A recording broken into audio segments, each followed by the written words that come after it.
This ride takes us through Hyderabad, moving along the city roads during the ride.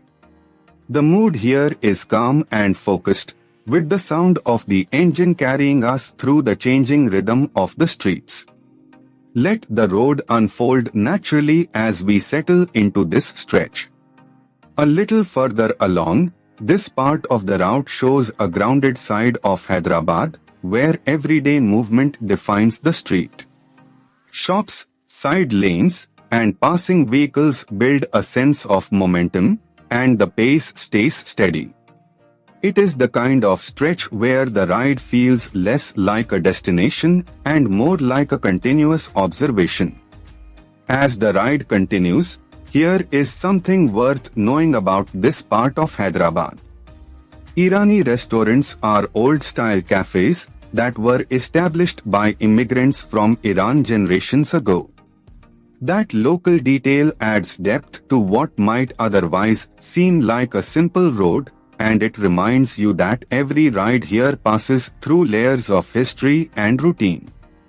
Coming into the next stretch, from the rider's perspective, this section is defined by spacing, timing, and attention. Traffic flows in its usual unpredictable pattern, so every opening on the road matters. The experience becomes less about speed and more about reading the street early, staying smooth, and keeping the ride controlled. Further down the route, as the route continues, the presence of history Falaknuma gives this stretch a stronger sense of place. Landmarks like this help anchor the ride, because they turn a moving sequence of roads into something memorable. With the road opening ahead, the atmosphere here changes with the hour, and the weather adds its own character to the ride.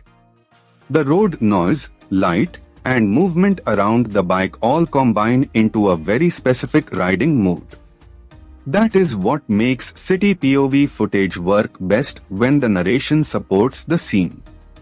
As this ride through Hyderabad comes to a close, the journey may be simple, but the texture of the road, the city, and the ride itself is what makes it worth watching.